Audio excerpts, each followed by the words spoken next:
Hi, good morning sa inyo. Good afternoon, good evening, good day kung nasa mga parte kayo ng mundo. At welcome sa panibagong vlog. Ayun, may problema dito sa amin. Tingnan nyo yung aming kisame. May bakat ng tubig yan. Doon, pati to.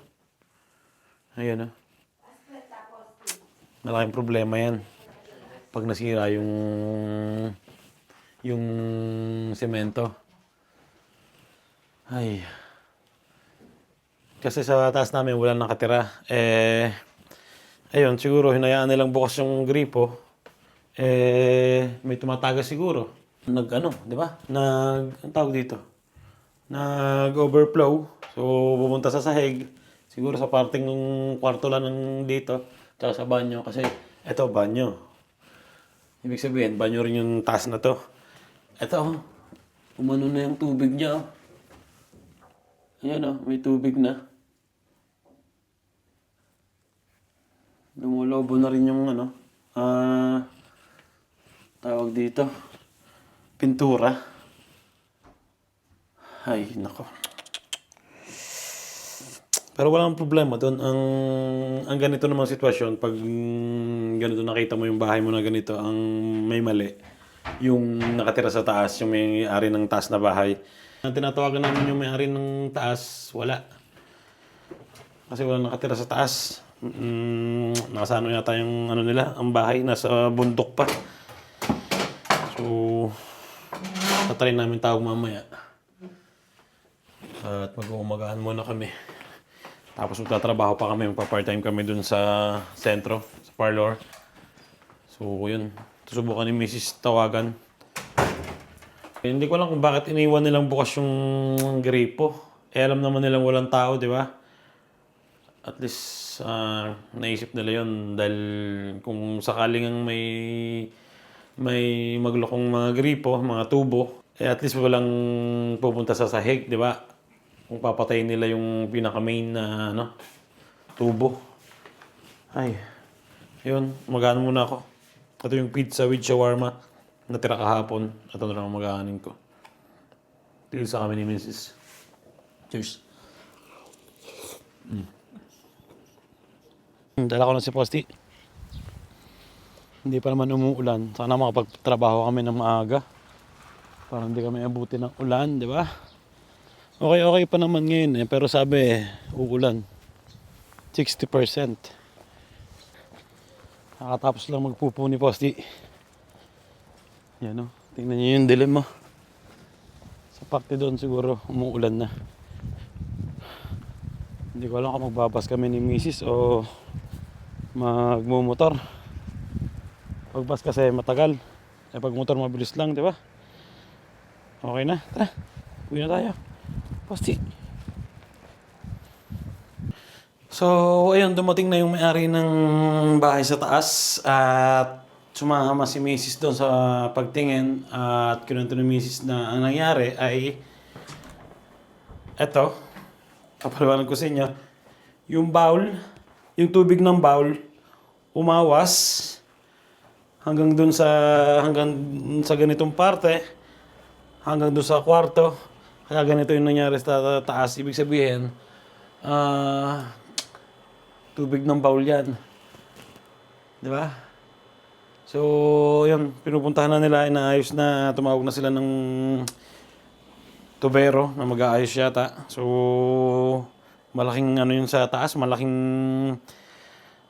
gasto sa taas yun, di ba?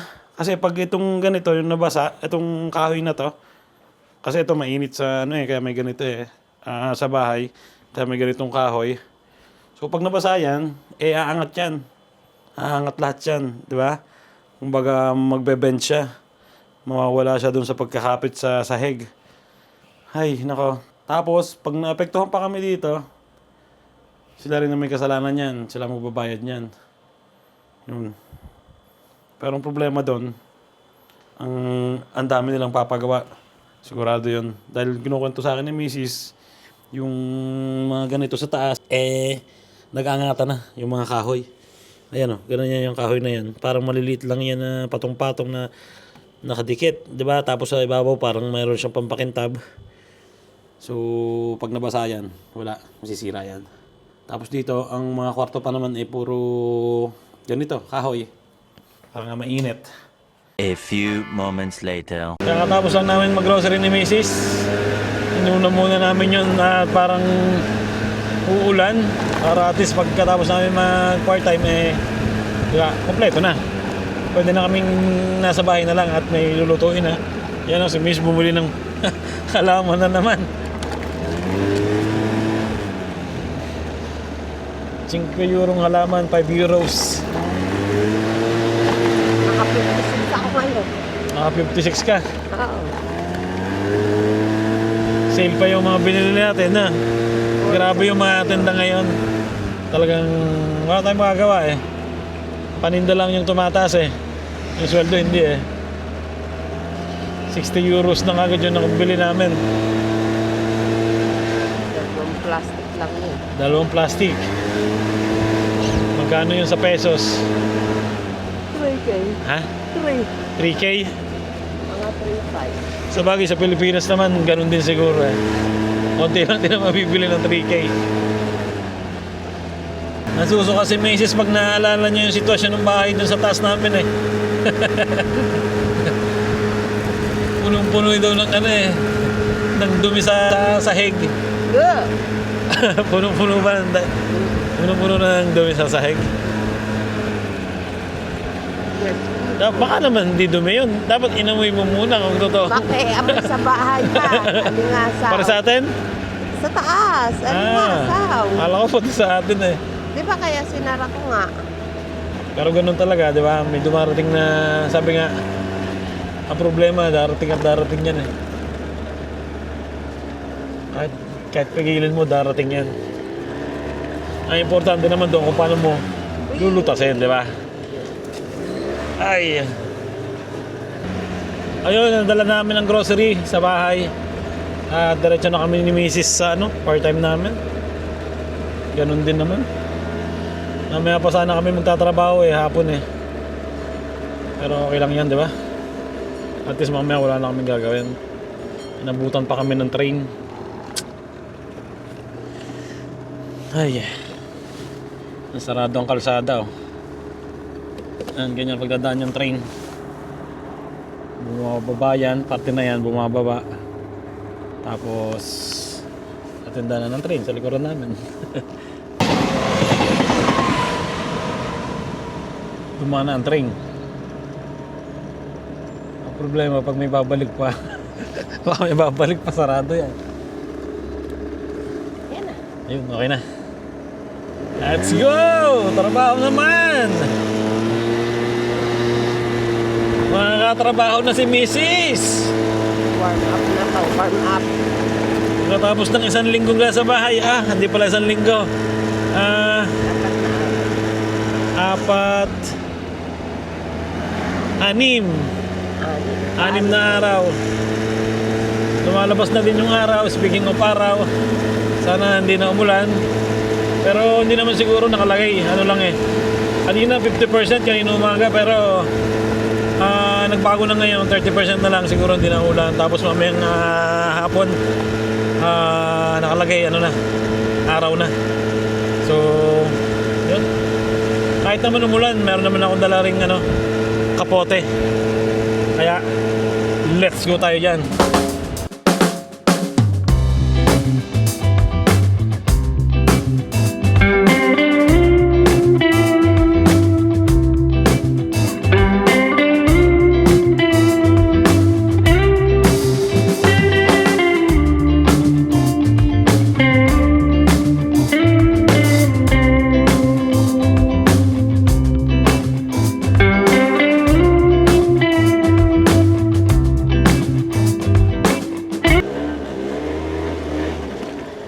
Hi, andito na kami sa aming trabaho, part-time. Kahit na naman. At sana wag maiputan ang aming service. Ang ganda na ng araw. Ay, ang ganda ng panahon, Wow! Ayun, nandito na kami sa part-time. At syempre, sumaldo na naman. Konti lang yung sinaldo namin ngayon, 120 lang. Hindi katulad ng mga ibang buwan, 150 kasi minsan nag-overtime kami. So, yan, okay lang yun, di ba? Pambayad ng bills, di ba? Ayun, trabaho muna kami. Ay, anong oras na?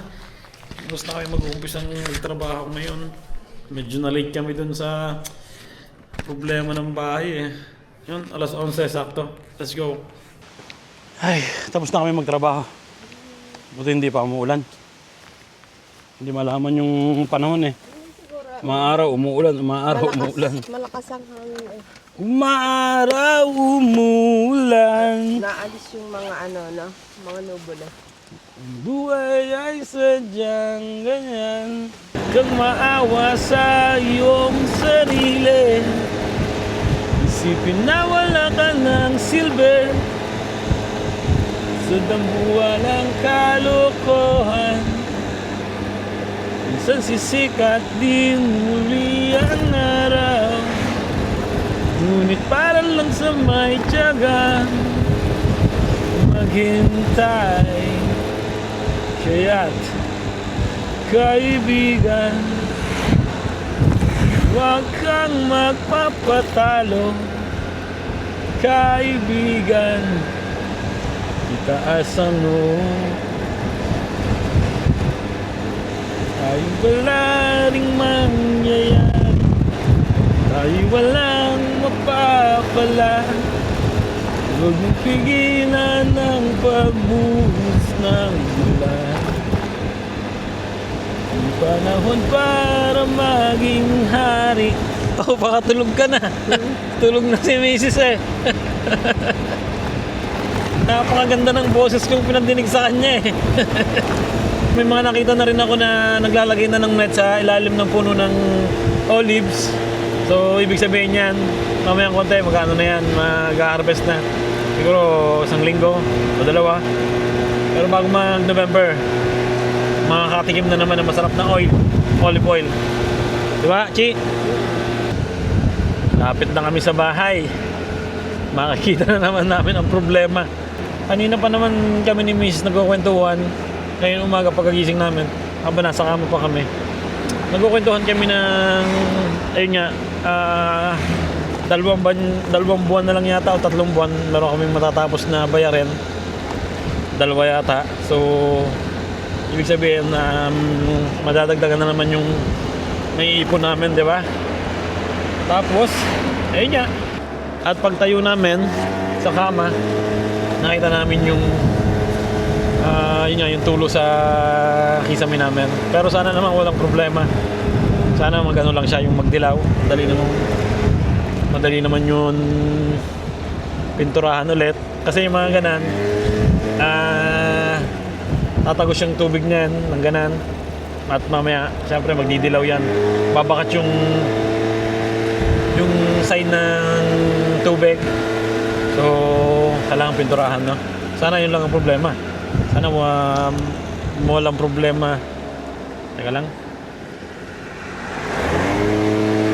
At sana walang maging problema dun sa pinaka-semento. Pero hindi naman siguro dahil konting 2 araw lang yatang ng tubig.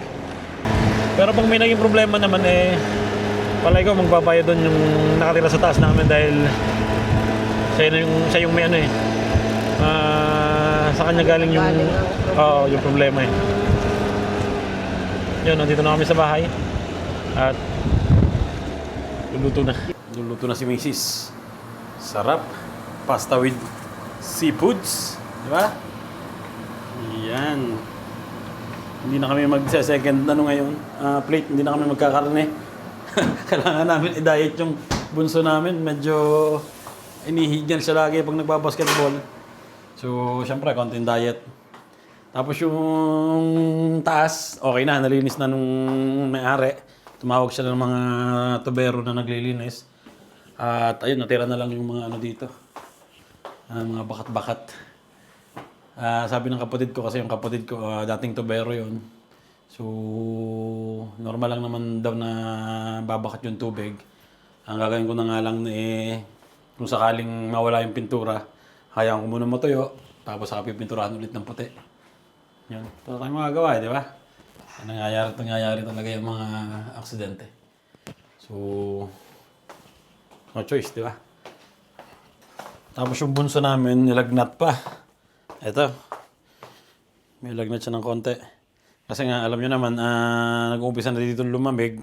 Normal lang naman yan. At, siyempre, naglaro siya ng basketball kahapon. Tapos pawisan. Tapos, siguro paglabas ng court, malamig. Ayun, nalamigan. Siyempre, resulta, lagnat. Bumili kami ng tinapay, oh. Sarap ng tinapay. Ayan, lambot-lambot pa, oh. Ito, matigas to. Tinapay ng Italiano, matigas. Pero pag binili nyo ng kakaluto lang, malambot pa. Ayan na, katulad niya, malambot pa. Pero pag lumipas siya ng mga isang araw, titigas na yan. At ayun, hinihintay lang namin maluto ang pasta. Buti lang maaga kami natapos ngayon. Hindi pala maaga. Ayan na, alauna na kami natapos mag-part-time ni Mrs. Ang importante naman doon, wala na kaming gawin mamaya, no? At papahinga na. Paano? Celle qui pour la pasta qui viene sempre qua, Oh. ha sporcato il forno davanti. Con la vernice. Tuto? Il davanti. Kain na lang. Thank you, Lord. Nandito na dalawa. Tinapay na lang tayo ngayon. Bawas muna sa karne. Ayun, alas 6 na ng hapon. At dumayo muna ako din sa aking utol. Para bumarek. Ayan na. Ayan yung pulutan namin. Sibuyas, sausage, zucchini, ano pa? Pepperoni. At saka ang talong. Ihawin lahat yun. Tsaka yan na. Ayan. Dito na kami nag-iihaw sa loob. May ano naman, malakas naman yung exhaust. Diba? Tsaka malamig sa labas. Hindi pwede mag-ihaw dito. Puro garden na yan. Hindi na nakasama si Mrs. Ciao pa. Mga Pilipino nakatira dito. Hindi na nakasama si Mrs. gawa ng ano.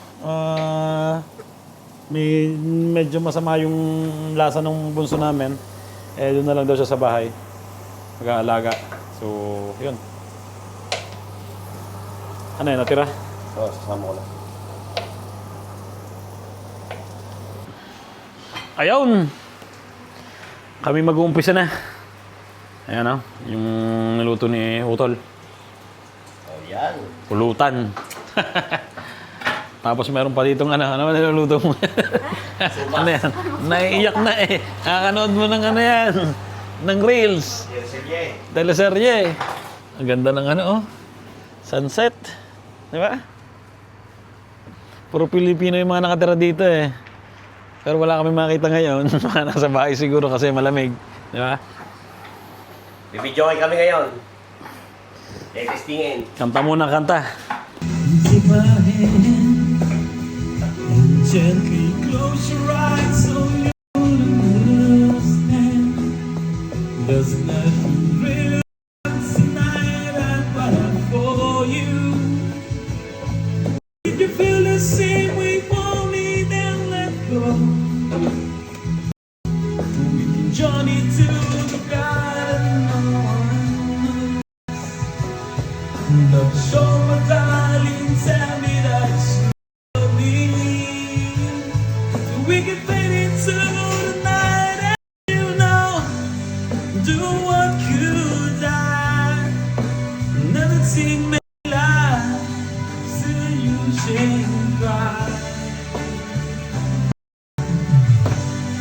Good time may pass, nonetheless, I'll be by your side.